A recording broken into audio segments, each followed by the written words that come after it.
बातमीपत्रामध्ये आता पाहणार आहोत सुपरफास्ट 100 बातम्या सुरुवात करूयात। पंतप्रधान मोदींनी 1 वर्ष सोनं खरेदी टाळा असं आवाहन केलं होतं आणि या आवाहनाला 2 आठवडे पूर्ण झालेले आहेत। या 2 आठवड्यात देशात 2500 कोटी तर मुंबईत 400 आणि राज्यात 100 ते 150 कोटींची उलाढाल ठप्प झाली आहे। सोनं विक्री होत नसल्यानं सराफा व्यावसायिकांनी रोजची सोनं खरेदी देखील बंद केली आहे। युद्ध भडकलेलं इंधन आणि परिणामी वाढलेले सार्वत्रिक महागाई याचा थेट परिणाम मुंबईच्या बांधकाम प्रकल्पावर झालेला आहे। मुंबईमध्ये सध्या सुरू असलेल्या गृहनिर्माण प्रकल्पाचा ताबा ठरलेल्या तारखेपेक्षा लांबणीवर पडण्याची भीती आहे। तर बांधकामासाठी लागणारं साहित्य आणि त्यांचे दर हे 25 ते 30% वाढलेत। त्यामुळे गृहनिर्माण प्रकल्पाचा खर्च 10% वाढलेला आहे। राज्यात 1 एप्रिल 2019 पूर्वी नोंदणी झालेल्या जुन्या वाहनांसाठी हाय सिक्युरिटी रजिस्ट्रेशन प्लेट बसवणं बंधनकारक करण्यात आलेलं आहे। तर अद्यापही मोठ्या प्रमाणात वाहनधारकांनी ही प्रक्रिया पूर्ण केलेली नाही। परिवहन विभागाच्या उपलब्ध आकडेवारीनुसार राज्यात सुमारे 2 कोटी 10 लाख जुन्या वाहनांना प्लेट बसवणं आवश्यक आहे। मात्र आतापर्यंत 1 कोटी वाहनधारकांनी ऑनलाईन अर्ज केलेत। पावसाळ्यातील डेंग्यू मलेरिया तापाच्या साथीच्या आजारांवर नियंत्रणासाठी महापालिकेनं विशेष उपाययोजना हाती घेतलेल्या आहेत। तापाच्या रुग्णांमध्ये वाढ होण्याची शक्यता लक्षात घेऊन पालिका रुग्णालयांमध्ये विशेष फीवर ओपीडी सुरू करण्याच्या सूचना देण्यात आलेल्या आहेत। पश्चिम आशियातील युद्धामुळे जलवाहतूक 20 ते 30% वाढलेली आहे। त्यामुळे स्टील उद्योगाला हवा असलेला कोक कोळसा महागलाय। त्याचा फटका भारतीय स्टील उद्योगाला बसतोय।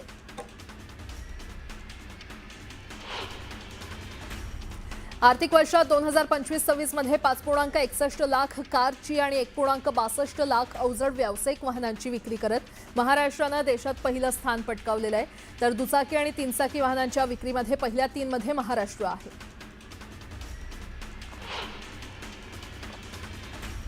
राज्यात प्रखर उन्हाच्या लाटेचा प्रभाव कायम असून यंदा 1 मार्च ते 19 मे दरम्यान राज्यात उष्माघाताच्या 226 रुग्णांची नोंद झाली आहे। राज्य आरोग्य विभागाच्या माहितीनुसार उष्माघातामुळे 2 रुग्णांचा मृत्यू झालाय तर 6 संशयित मृत्यूंची नोंद झाली आहे। राष्ट्रसंत तुकडोजी महाराज नागपूर विद्यापीठाच्या प्रशासकीय इमारतीमध्ये राडा घालणाऱ्या भारतीय जनता युवा मोर्चाच्या कार्यकर्त्यांविरोधात अखेर गुन्हा दाखल करण्यात आला। विद्यापीठाचे कुलसचिव डॉक्टर राजू हिवसे यांच्या तक्रारीवरून 40 ते 50 अनोळखी कार्यकर्त्यांविरोधात गुन्हा दाखल करण्यात आलाय। मुंबईतील वांद्रे पूर्वेतील गरीबनगर परिसरात पश्चिम रेल्वेकडून सुरू असलेली अतिक्रमण हटाव कारवाई 3ऱ्या दिवशी वेगानं सुरू होती। सुमारे 90% बेकायदा बांधकामांवर कारवाई करण्यात आली। गेल्या 2 दिवसांमध्ये सुमारे 200 मेट्रिक टन मलबा हटवल्याचं अधिकाऱ्यांनी सांगितलं। नागपूरच्या बेलतरोडी पोलिसांच्या धाडसी आणि तत्पर कारवाईमुळे विवाहित महिलेचा जीव वाचलाय। चारित्र्याच्या संशयावरून पतीनं पत्नीवर जीवघेण्या हल्ल्याचा प्रयत्न केला। पोलीस वेळेवर पोहोचल्यानं संभाव्य हत्येची घटना टळलेली आहे। नक्षलविरोधी अभियानाचे प्रमुख म्हणून कार्यरत असलेले संदीप पाटील यांच्याकडे आतापर्यंत नागपूर रेंजचा अतिरिक्त कार्यभार सोपवण्यात आला होता। आता त्यांची अधिकृतपणे नागपूर परिक्षेत्राच्या महानिरीक्षकपदी नियुक्ती करण्यात आली आहे। स्वच्छ प्रतिमा अधिकारी म्हणून संदीप पाटील यांचं गडचिरोलीतील नक्षलविरोधी कारवायांमध्ये महत्त्वपूर्ण योगदान आहे। गोंदिया जिल्ह्यातील सडक-अर्जुनी तालुक्यात देवपायली परिसरात रायपूर नागपूर राष्ट्रीय महामार्गावर भीषण अपघात झाला। भरधाव वेगात असलेल्या एसटी बसनं दुचाकीला मागून जोरदार धडक दिली। या अपघातात दुचाकीवरील 3 जण गंभीर जखमी झालेत। घटनेची माहिती मिळताच स्थानिक नागरिकांनी तात्काळ घटनास्थळी धाव घेत मदत कार्य सुरू केलं। गेल्या काही दिवसांपासून पुणे शहरात हत्या आणि हत्येचे प्रयत्न, गोळीबार तसंच कोयता गँगच्या दहशतीच्या घटना सातत्यानं समोर येत आहेत।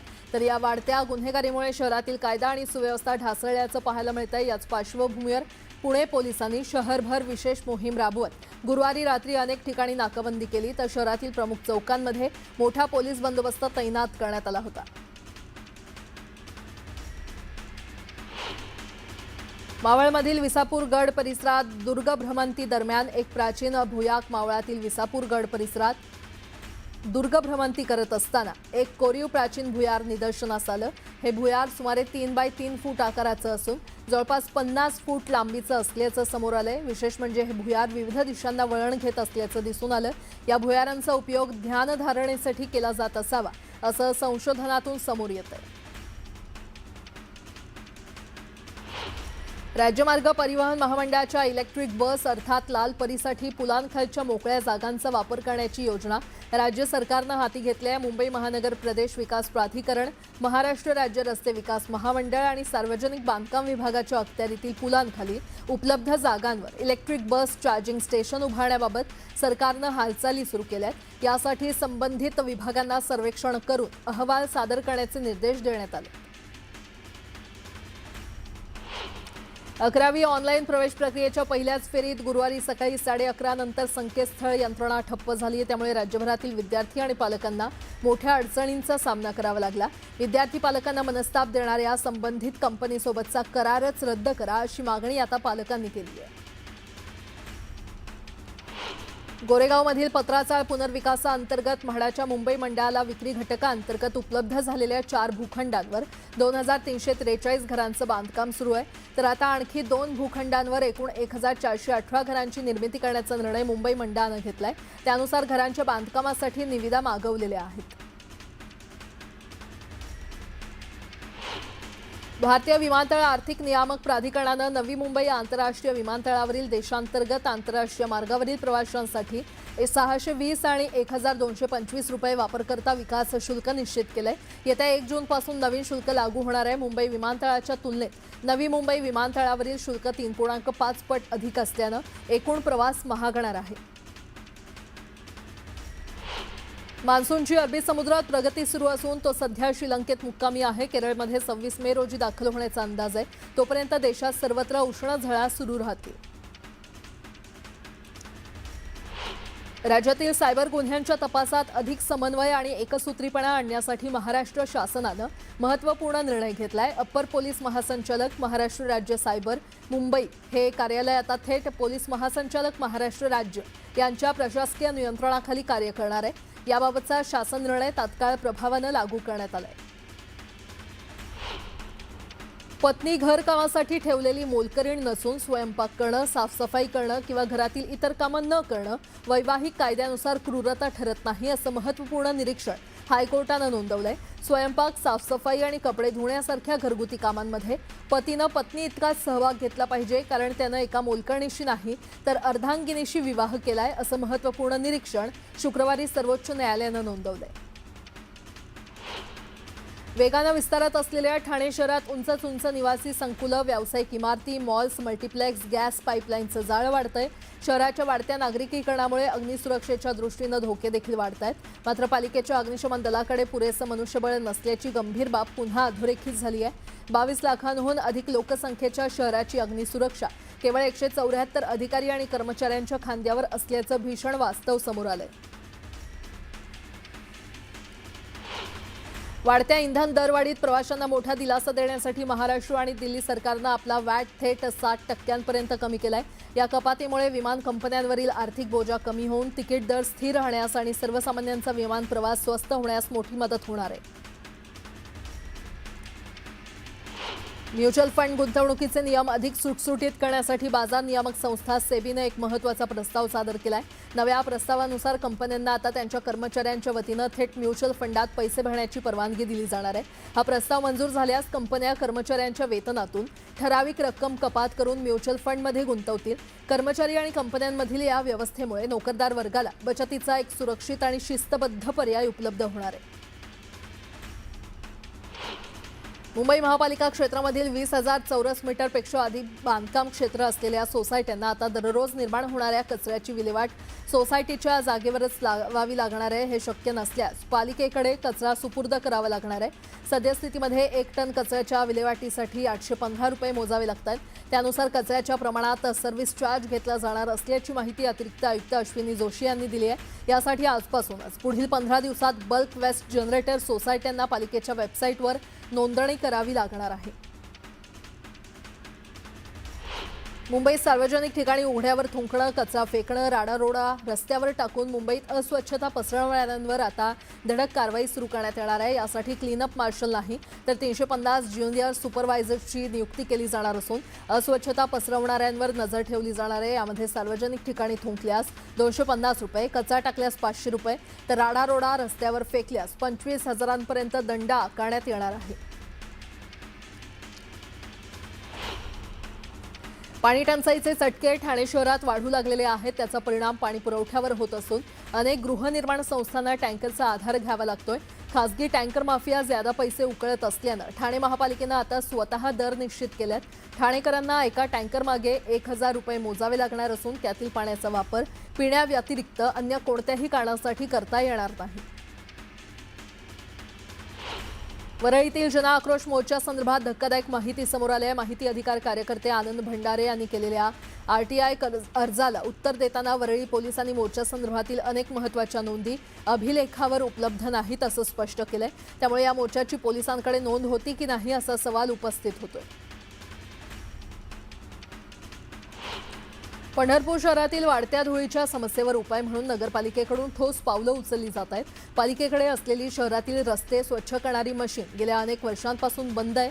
तर नगराध्यक्ष प्रणिता भालके यांच्या पुढाकारातून ही मशीन दुरुस्त करण्यात आली असून आता ती पुन्हा शहर स्वच्छतेसाठी वापरण्यात येते. या मशीनच्या माध्यमातून शहरातील प्रमुख रस्त्यांची नियमित स्वच्छता केली जाणार असून धूळ कमी करण्यास मदत होणार आहे. पाऊस, डोंगररांगा आणि खोल दऱ्यांमधून धावणाऱ्या कोकण रेल्वे मार्गावर सुरक्षित प्रवासासाठी कोकण रेल्वे प्रशासनानं व्यापक प्री मान्सून मोहीम हाती घेतली आहे. पावसाळ्यात उद्भवणाऱ्या धोक्यांचा सामना करण्यासाठी दुरुस्ती देखभालीच्या कामांना युद्धपातळीवर वेग आलाय. विशेषतः पावसाळ्यात दरडी कोसळणं, पाणी साचणं किंवा रुळांवर परिणाम होण्याची शक्यता लक्षात घेऊन रेल्वे प्रशासनानं आधीच खबरदारी घेण्यास सुरुवात केली आहे. अहिल्यानगरच्या शिवोंद्यातील बहुचर्चित सिस्पे फसवणूक प्रकरण आता आणखी तापल्याचं पाहायला मिळतंय. गुंतवणुकीचे पैसे अडकलेल्या संतप्त महिलांनी एजंट संदीप रोडे यांना भर रस्त्यात पकडून मारहाण केल्याची घटना घडली आहे. आखाती युद्धाच्या पार्श्वभूमीवर अन्नधान्य, तेल आणि गॅसच्या दरात वाढ होते. याचा फटका पोळी भाजी केंद्राला बसू लागलेला आहे. अनेक पोळी भाजी केंद्रांनी जेवणाच्या किमतींमध्ये वाढ केली आहे. यापूर्वी 60 ते 100 रुपयात मिळणारी भाजीपोळी आता 120 ते 160 रुपयांना मिळते. सोमवारी जिल्हा परिषदेमध्ये नो व्हेकल डे पाळण्यात येणार असून कोणालाही शासकीय किंवा खासगी दुचाकी, चारचाकी वाहन कार्यालयामध्ये आणता येणार नाही. इंधन संकट आणि वाढत्या टंचाईच्या पार्श्वभूमीवर हा निर्णय घेण्यात आला. धाराशिव लोहारा तालुक्यातील आष्टा कासार गावात जलजीवन योजनेचं काम अपूर्ण राहिल्यानं भीषण पाणी टंचाई निर्माण झालेली आहे. तब्बल 10,54 लाख रुपयांच्या कामात भ्रष्टाचार झाल्याचा आरोप करत संतप्त गावकऱ्यांनी जिल्हाधिकारी कार्यालय गाठत संबंधित अधिकाऱ्यांवर फौजदारी गुन्हे दाखल करण्याची मागणी केली आहे. आर्ट ऑफ लिव्हिंगचे स्वयंसेवक आता सिंहस्थ कुंभमेळ्यामध्ये गर्दी नियंत्रण आणि स्वच्छता व्यवस्थापनाची जबाबदारी सांभाळणार आहेत. यासाठी मंत्री गिरीश महाजन यांनी बंगळुरू येथील आर्ट ऑफ लिव्हिंग आश्रमाला भेट देत आढावा घेतला. सांगलीच्या तासगाव तालुक्यात ड्रग्ज विरोधात पोलिसांनी मोठी कारवाई केली आहे. बलगवडे इथे नशेच्या इंजेक्शनचा साठा जप्त करत दोघांना अटक केली आहे.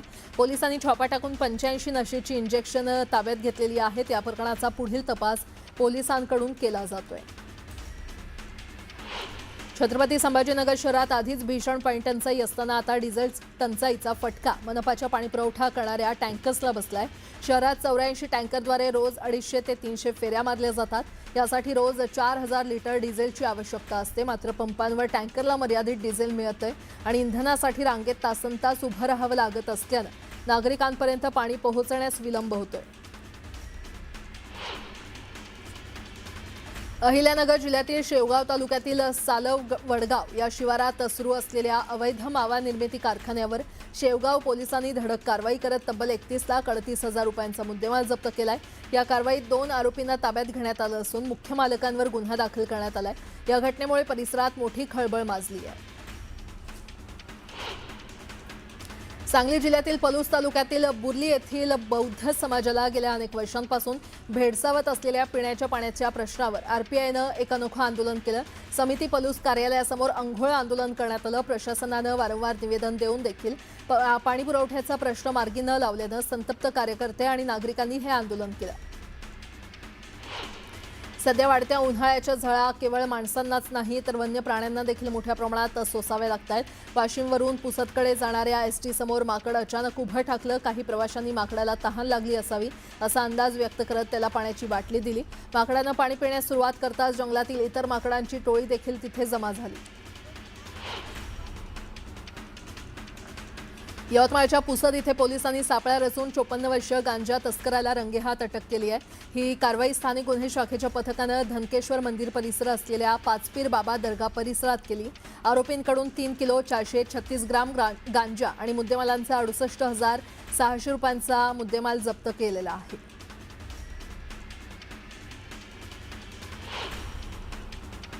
आणि आता एक मोठी बातमी, मुख्यमंत्री देवेंद्र फडणवीसांनी एक महत्त्वपूर्ण बैठक बोलावली असल्याची माहिती मिळते। मुख्यमंत्री फडणवीस मान्सूनपूर्व तयारीचा आढावा घेणार आहेत। मुख्यमंत्र्यांनी काल खरीप हंगामाचा देखील आढावा घेतला होता, तर उपमुख्यमंत्री एकनाथ शिंदे देखील या बैठकीला उपस्थित राहणार आहे। आज दुपारी सह्याद्री अतिथीगृहात या बैठकीला सुरुवात होईल किंवा ही बैठक पार पडेल, या क्षणाची मोठी बातमी आपण पाहतोय। मुख्यमंत्री देवेंद्र फडणवीस यांनी एक अतिशय महत्त्वाची बैठक बोलावलेली आहे।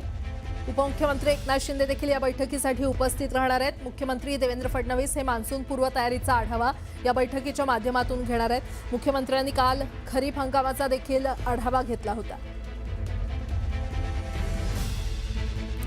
तर उपमुख्यमंत्री एकनाथ शिंदे देखील या बैठकीला उपस्थित राहणार आहेत। आज दुपारी सह्याद्री अतिथीगृहात ही महत्त्वाची बैठक पार पडणार आहे। मुख्यमंत्री देवेंद्र फडणवीस हे मान्सून पूर्व तयारीचा आढावा घेणार आहेत आणि त्या संदर्भात ही महत्त्वाची बैठक बोलावण्यात आलेली आहे।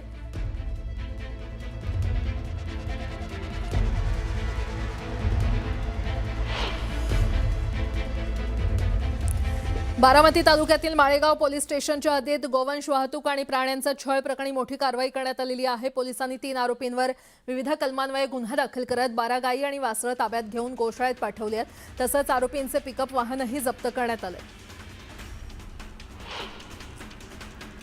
30 जूनपूर्वी शेतकऱ्यांची कर्जमाफी करणार असल्याचं मुख्यमंत्री देवेंद्र फडणवीस यांनी स्पष्ट केलं। पुढील कर्जासाठी शेतकरी पात्र ठरतील असंही मुख्यमंत्र्यांनी राज्यातील शेतकऱ्यांना आश्वासन दिलं।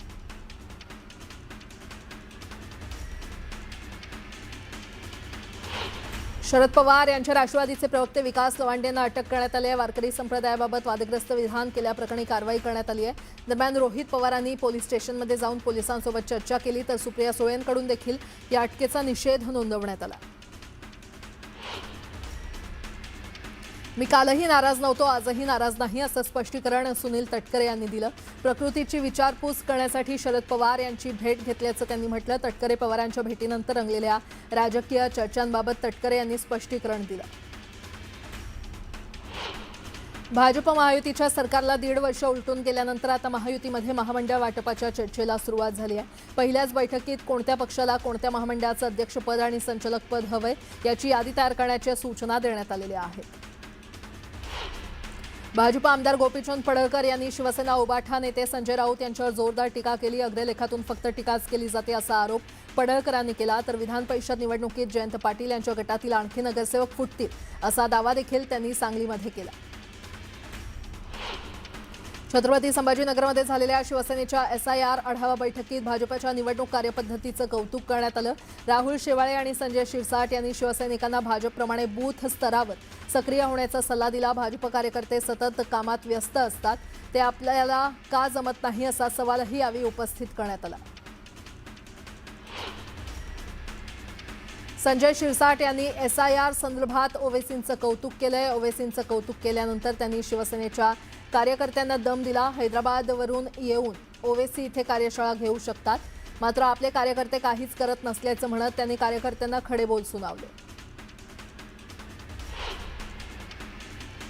नाशिक जिल्ह्यातील निफाड आणि चांदवड विधानसभा मतदारसंघांचा श्रीकांत शिंदे यांनी आढावा घेतला। संपूर्ण राज्यात श्रीकांत शिंदे 3 टप्प्यात दौरा करणार आहेत। शिवसेनेच्या शिवसंवाद यात्रेनिमित्त खासदार श्रीकांत शिंदे यांनी नाशिक जिल्ह्यातील नांदगाव, चांदवड, मालेगाव आणि येवला मतदारसंघातील पदाधिकारी आणि कार्यकर्त्यांशी संवाद साधला। विधान परिषद निवडणुकीबाबत महायुतीच्या समन्वय समितीच्या बैठका सुरू असून वरिष्ठ स्तरावर लवकरच निर्णय जाहीर होईल अशी माहिती त्यांनी दिली।